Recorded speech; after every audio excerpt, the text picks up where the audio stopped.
Welcome to this exciting panel. We're going to talk about how to build strategic partnerships to elevate brand engagement and cultural impact.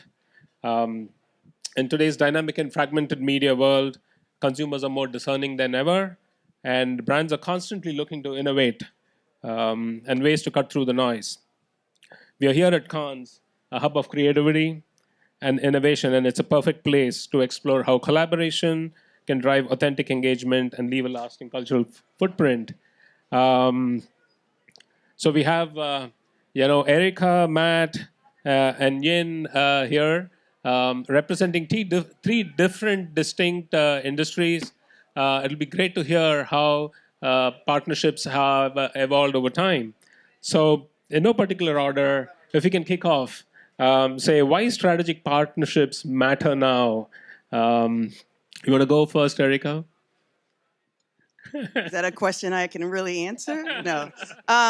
First of all, thank you so much for the invitation. It's lovely to be here. And thank you, everybody that's stuck around for the last panel. Give yourselves a round of applause in the sun. You all deserve free cocktails on Brand Innovators after this session. But thank you so much for the question. And I think strategic partnerships matter more now than anything because ultimately, building communities, making connections, being authentic, building trust matters in today's world more than anything else. It's more than marketing at the end of the day. It really is about fostering communities, and we need these, and we're looking for communities in every single way, in every single aspect of our lives.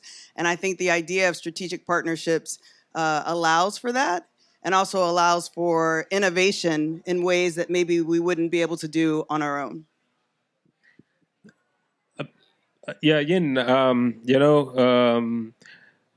MilkPEP, you've successfully evolved the classic brand through innovative campaigns. And how did partnerships contribute to your transformation? Yeah, I very much agree with Erica's answer in terms of community and relationship building.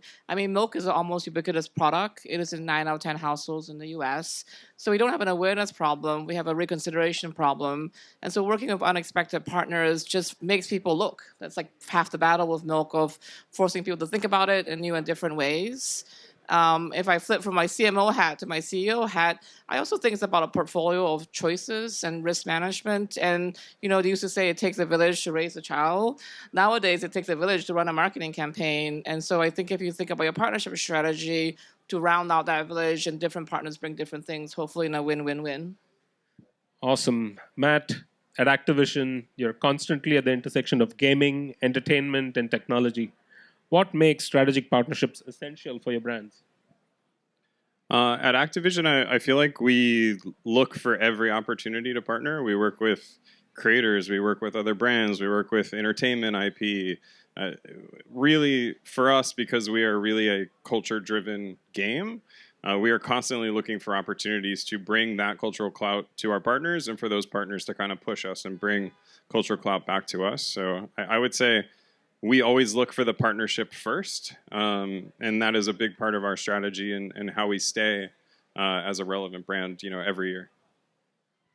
I mean, that was a good kickoff. Let's dive deeper in to the how part of building strategic partnerships. We broadly understand the why, so let's delve into the how. Building a strategic partnership goes beyond a simple sponsorship, right? It requires a deep understanding of mutual objectives and shared vision. So my first question to the panel, from a what perspective, or a how perspective, if you will, is how does one go about building these partnerships? What are the initial steps? What's crucial for identifying the right partner, not just any partner? Yin, you want to go first? Yeah. Yeah, I think it's interesting this panel talks about strategic partnerships and not just partnerships, because there are so many relationships you can have in marketing. But I do think it starts with strategy, and I do think it starts with what you are solving for. I think it's super important to have a sense of, as I said, the win-win-win between you, your partner, and your audience. And there's an almost infinite list of kinds of partnerships, tiers of partnerships, partner selection, if you're not really clear about what you want to accomplish, you can get lost in the forest really quickly. So we try to be disciplined about the strategy and then agile about the choices and agile about the execution.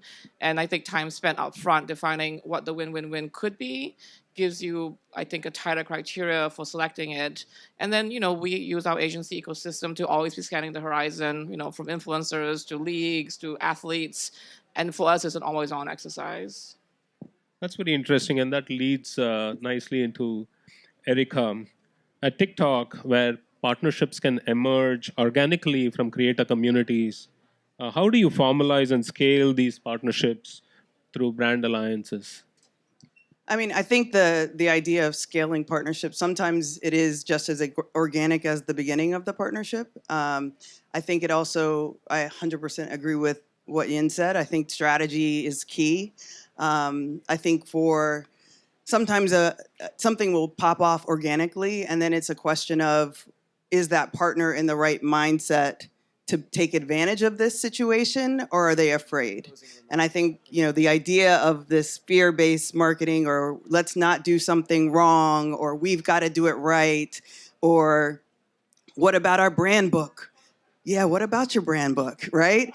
You went viral without your brand book, right? So I think we're always talking about, you have to trust the creator. You have to give the creator, the leeway to use what they've done to build their audience, to bring your brand to life in a different way. And that trust goes both ways. But I think once you do that, then it opens up the door for other opportunities. One example, we had a creator that put out a top 10 list of hoodies, and the Gap wasn't on that list. And so, what did the Gap do? Some brands would have just sent her 15 million hoodies and said, well, wait, look at ours. But no, that's not what they did. They approached the creator and said, would you collaborate with us to make the ultimate hoodie? And they worked together to create a hoodie together. And so then when she received this box with this hoodie that she created and her stamp is on it, she did a whole unboxing video that went viral, and it, blew up for Gap. So that's just one way of being open to the opportunity. I think partnerships really, truly, if you're doing it right, is about innovation.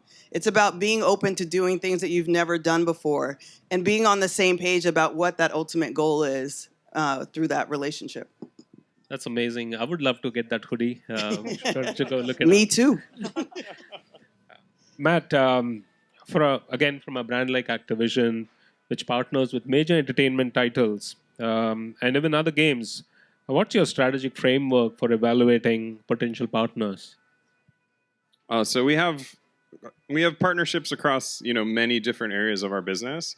We have a partnerships team, and they have a whole research sort of process that they go through to identify not just what kind of partners feel natural to the Call of Duty community, but what kind of partners kind of bring us to a new place with the Call of Duty brand.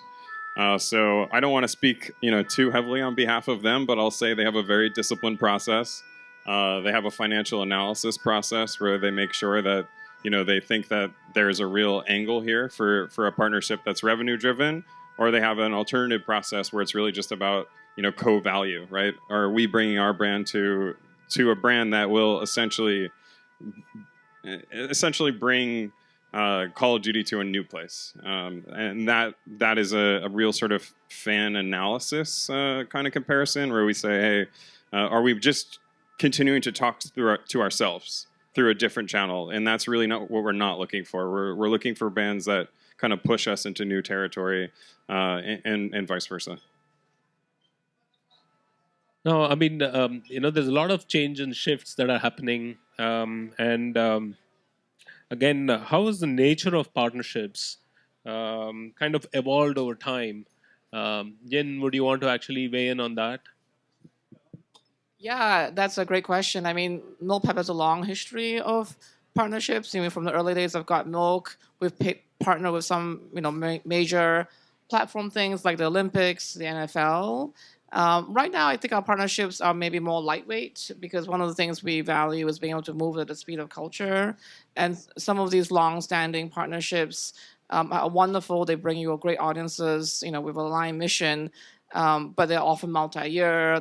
It comes with a lot of expectations on both sides, and because we're a smaller advertiser, we have a very youth-driven target, so we tend to work with more lightweight partners. So some of you know we created and launched last year the Every Women's Marathon. It's the only full-length marathon in America, only for women, designed by women for women.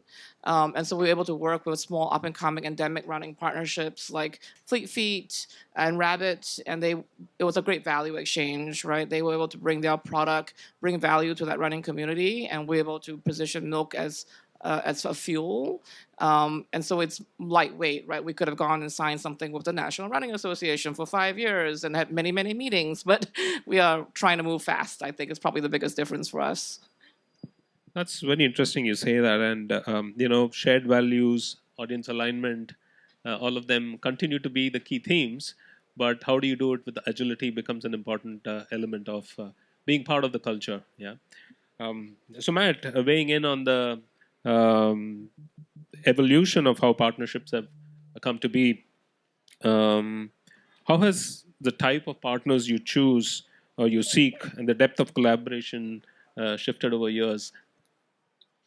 I think that our brand more and more is a co-creation product. So a huge part of how people consume the game is not necessarily playing the game, right? It's watching other people play the game. It's watching all of the content that's produced by people talking about the game. So I think we more naturally kind of look for partners beyond just partner integrations within the game itself. And I think over the last few years, once we launched products like Warzone, which are a free-to-play product for us, we've had the ability to bring new partners into the ecosystem. The MTX business, for example, for us, where people are purchasing characters and things and bringing integrations for example, like we just did a Squid Game partnership, right? And Squid Game Season 2 is coming out around the Christmas corridor. We built a whole Squid Game experience inside the game. And so for that brand, it was a really nice integration. Obviously, we were both mature brands, so it also felt right for Call of Duty.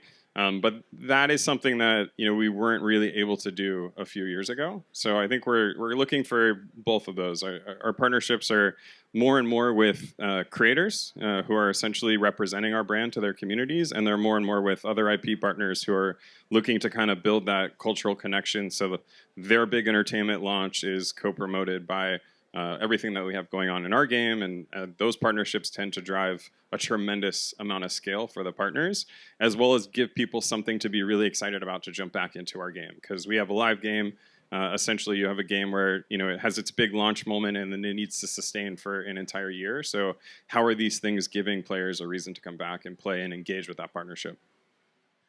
Very interesting. Erika, with a lot of growth happening for TikTok and the platform gaining a lot of traction with the broad spectrum of audiences, TikTok has also been looking at bringing the platform experience out of the platform. So like out of phone as a partnership initiative, billups being in the out of home space, bringing the mobile phone experiences into out of home. Would you want to talk about a little bit about how that shaped up and how is that coming along? So that's not my department, but what I will share is I think, TikTok has always lived on the platform, but off the platform too. I mean, there's so many examples of how, behaviors have changed and communities have been moved by what lives on the platform. So it's just kind of a natural extension to continue to be able to access the content in a variety of places. I remember, the first time I turned on my smart TV and I was like, oh, I can watch my TikToks on my TV and I don't have to cast them. So, I think those types of things just were kind of the natural evolution. And I think, at the end of the day, communities, culture, the world is on our platform in a variety of ways. And every community and subculture that lives on our platform has their own drivers and their own, things that move them. And so if we can find ways to support them or connect with them or give them an added reach for the creativity that they're creating every day, then, that's just the goal that, makes sense for us. It's just good for business, at the end of the day. It's amazing. I mean, I was listening to another panel discussion where influencers and creators take their own selfies in front of billboards and post it back as a part of their outreach to the community. So the fame through billboards as much as fame through platforms is a pretty interesting space. Yeah, we have a fun milk example. We were an outdoor when we first launched our current Good and Eat Milk campaign with a series of sort of surprising functional claims. And one that got a lot of traction is milk hydrates better than water, which we put in like 12 or 15 cities in the US. And just as you say, not just influencers, but there was a whole like Reddit battle basically between the Hydro Bros and the r/milk. Like there was like trash talking between milk and water, which is not maybe what we expected, but as you said, it had this impact and talk value. And so the lines between, I think, online and offline, particularly for the younger generation, are very blurry. I have an 18-and-a-half-year-old, and he just doesn't make these sort of distinctions that the industry makes. So, but yeah, the Hydro Bros trash talk will go down in my career, I think, as a highlight. I also want to add to the previous question and just this idea of like partnerships today versus yesterday. I think it's exactly that, and that the lines are blurred. Even from an internal perspective, in previous roles, companies, I found that partnerships was like we had our team, we worked with the brand, we executed the idea, and now it's really beautiful to see internally like the silos disappear, right? It's like, how can we bring in our creators? How can we bring in our music team? How can we bring in this team? Like, let's all come together and innovate on behalf of this really cool brand opportunity and partnership. And so it's nice to be able to see the company really like work as one unit to bring a partnership to life versus just one team over here, like getting access to all the cool stuff, Matt, any personal experiences on how partnerships have, come to life? Experiences on partnerships coming to life. I think so. I work on the marketing team, and so I have the benefit of a lot of people come to us that are essentially interested in Call of Duty. They're, athletes or celebrities that play the game and are sort of looking for an angle for them. Or we have, the partnerships team that is out there and looking for brand partners or looking for a variety of IP partners that are essentially looking for that collaboration. My team's sort of most fun experience when it comes to bringing partnerships to life is sitting down with the IPs or with the celebrities and sort of saying, okay, you know your brand so well, we know our brand so well. How do we find that comfortable intersection where it makes sense for these things to coexist? And kind of a fun example of that was we worked with The Walking Dead, and we already have a zombies experience in the game, and so we wanted to be careful that there wasn't sort of brand confusion between the Call of Duty zombies experience and the Walking Dead experience. So we really kind of wanted to anchor their game and their IP within our game. And so anyone who's ever watched The Walking Dead is probably very familiar with the opening title sequence. It's sort of like ingrained in your brain. So we worked with them and we reshot frame by frame the entire opening title sequence of the show inside of the world of Call of Duty. And that was the first asset that we put out to sort of announce this partnership. And that, for us, on the marketing side, was just a really comfortable way to bring the IPs together and make it a very distinctly, this is Call of Duty showing up with The Walking Dead. I would love to be in the meeting where we talk about how my zombies are different than your zombies. Listen, the zombies are very different. I know. I don't doubt it. I don't doubt it, Matt. The zombies who drink milk are better than the zombies who drink water. Anybody who drinks milk is better than anyone who doesn't. Sorry, I'm not supposed to say that out loud. We have teams of people, and they are artists of the zombie, and I love them greatly and respect what they've created. That's so funny. We've talked about the why and the how. Now let's try to address the what. So what constitutes success in these strategic partnerships? Let's give some time on what constitutes success. Yeah, I mean, at MilkPEP, we are a little bit measurement obsessed, I would think. And so, frankly, we measure partnerships similar to our overall scorecard. It's a combination of upper funnel attitude, sentiment, ideas, which, frankly, we get bonused on, our agency gets rewarded for, and then lower funnel conversion. And we've been really impressed. I mean, I've been surprised at how many times we've done something really for cultural relevance, and it has a knock-on impact of sales, not always immediately. And so I think it's important when you build a scorecard to balance longer-term change with short-term results. But we don't necessarily have a super different ultimate scorecard. I think in the assessment process, as you mentioned, we may have a slightly different way at it. But in terms of success, we hold it to the same bar as we do the rest of the programming. Erica? Yeah, so I think we have a lot of the traditional metrics as well, and measurement is huge for us. The work that I specifically do is around cultural partnerships, and it's really more focused on increasing the cultural intelligence of internally and externally with our partners. And so those partnerships and the success I see there is when we can come together and inspire, motivate folks to do things differently, right? So understanding the value of culture, understanding, you cannot service everybody, so let's really hone in on who is your community, and let's bring your community to life so that you can hear from them directly, and then design your strategic approach to service the audience that you really want to service in a deep and meaningful way. And so when that comes to life, based on, the interactions that we've had on my team, that's 100% a success. Because then I think it not only services the community and our creators and our audiences and their audiences, but it also services our company because you see the value add that we can bring beyond just the platform. That's so nice to hear, especially, going beyond stickiness and likes to creating value and a value exchange that happens there. Matt, in the gaming world, is it about player engagement, brand affinity, or something else entirely? How do you measure success? Yeah, so I think different types of partnerships are measured in different ways. I think we do all of the traditional measurement that you'd expect, and I can usually tell on the social side the second that we announce a partnership how successful it's going to be in the game. There is sort of this instantaneous moment where you get a gut check read on, is this landing? Are our players excited about it?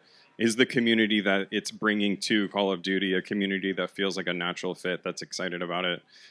So I think that part becomes very clear. Now, obviously, if it's a revenue-generating partnership, if people are able to purchase elements of it in the game, that is an important component that we measure as well.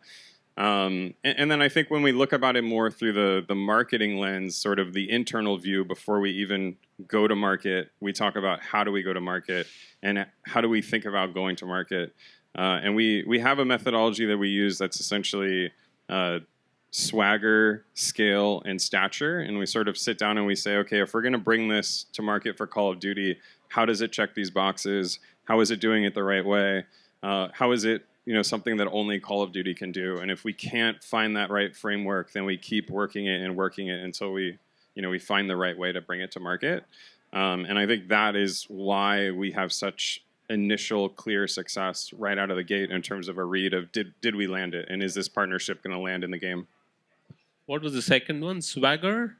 Yeah, so we have a stature, swagger, and scale. And we look at all of our marketing activations through that lens. I mean, we're a game that's been around for over 20 years, and the game continues to evolve year over year. So this isn't just a partnerships, centric way of thinking. With all of our campaigns, we're thinking about how are we bringing that innovation? How are we doing it in a way that only Call of Duty can do? How are we bringing sort of the posture of Call of Duty, which is, it needs to be fun. It's about community. It's about people connecting. It has a whole sort of swagger to every way that Call of Duty shows up. And then scale is tremendously important, right? Like, we're a huge game. Anything we do has to bring the right level of scale to be worth it. There are lots of different partnerships and activations we could do, but they don't always live up to the scale vector. And so that's a critical piece. More often than not, you're doing integrated campaigns, right? So is there a challenge in attributing success to or measuring success of these strategic partnerships? Any of you can go ahead and... Yeah, I think that's a fair question. I mean, we're in the world where the silos and channels lines are very blurred. And so the partnership has a value, but it's also the content and the ecosystem that it throws off. So we fully load it in the marketing mix model when we put the cost of the partnership in with the cost of the campaign, and that's how we can figure out if it's worth it. And we measure it both, with and without the cost of the partnership, and it has to come out in totality to be ROI positive. But the partnership is only as good as the way you activate it. I'm sure everyone here agrees with that. So. And sometimes it can be a great partnership, but maybe the activation wasn't the right program, and you have to decide you continue with the partnership because you believe strategically in it and revisit the activation, or is it just not is it the partnership itself that was not worth the investment, frankly? When you bring in a partnership, there are various unknowns. So how do you manage expectations leading up to a new initiative, new partnership? Erica, you want to give it a shot? Yeah, I mean, I think, well, first I pray. No, just And then you pray some more. yeah, let me pray some more. No, I mean, I think, you have to be ready for the unexpected. And so if we're setting the goals very clear on the front end, then, two things. We set the goals, but we also have enough time to execute whatever the partnership is. I think sometimes the goals and the timing don't always align, and that's where we have struggles or missteps, et cetera. But if we actually have the time and we can have a really strong plan that we both agree on, then hopefully we can avoid those kind of missteps and we can manage expectations. I think, there's oftentimes, our world moves very fast. And what we found is the pace in which creators move or the pace in which culture moves is not the same as the pace in which brands move and corporations and agencies. And so oftentimes, before you can even kick something off, you have to align on that understanding. And then once we can align on that understanding, then we try to, build the right program or project plan to fit the needs of everyone that's involved. But, sometimes, we make it, and sometimes we make it more often than not. But when we don't make it, then, we try to find contingencies to address it. Awesome. Matt, you want to weigh in on that before we wrap up? I'll just say I think the big challenge for us is usually managing the speed, right? Like I think that's why we have a variety of tiers of different types of strategic partners, because you need the stuff that you can move really quickly on. You need the big deals that are going to take a year to close and a ton of negotiation and be really heavily managed. And, everything is moving at such a quick pace that it's very important for us to make sure that we have the right, it's almost like a media mix. It's like a partnership mix where we can execute things quickly when they need to be done quickly, and we can do the very thoughtful, long strategic planning for partnerships that are super critical to the business, but are going to take quite a while to get to the right place. Thanks a lot. That was pretty insightful. We're close to wrapping this up. So before we sign off, I would like to invite each one of you to give a quick piece of advice to our audience. What would you want them to take away? One thing that when we get out of this place to have a cocktail, what should we be pondering about? Matt, go first. I've been reflecting a lot on where we sort of are this year, coming back to Cannes after last year, and thinking about how much everything is changing. I've been in the business for about 20 years, and I feel like from a technology perspective, there's just been an immense surge of evolution in the last year and a half. And so I think for me, it's like, don't be scared of that. Be excited about where that's going to take us. I think when I reflect back on periods of time where all these platforms were emerging and social was emerging and there was so much evolution, it created tremendous new opportunities within the business for people to do really, really creative and exciting work. And as I walk around now, I just think like, wow, I wonder what it's going to be like next year and what kind of work we're going to see. So I think it's embrace all of the change and be excited about being at a period of time where it feels like change is just happening really, really, really quickly. Yeah, I agree with that. And it's probably just the beginning of some of this latest absolutely technology revolution. I think probably like a lot of people here, I'm trying to find a way through it where I can still honor and treasure the people and the talent. This has always been a really people-driven business, and through all these waves of technology, and I started my career at an agency, the people have always made the biggest difference. So I hope in this next wave, we can find a way to honor and treasure those people still. Yeah, and I think on the same idea as far and the idea of people, it's ultimately about communities and culture, and that's what's driving everything. And so take the time to really understand the communities, take the time to understand the culture and how it's moving, and look at it from a perspective of value alignment. Like, what does your brand stand for? Well, who are the communities that align with that, and how can you work together? We always talk a lot about, and you see it all over Cannes, that the POV, of the world is on TikTok because there's so many different cultures and people are going there to discover things and to do their research about things. And so, you can too. Don't be afraid. It's in your app store. Download it. I promise you'll enjoy it. But yeah, take advantage of the resources that are available to you to really understand those that aren't like you. And while you're here, have conversations with people that don't look like you and that aren't from the same country. Because understanding through these conversations is how we're really going to truly do stuff that's inspiring and shapes the world. And we've got some of the most creative people here. So thank you again.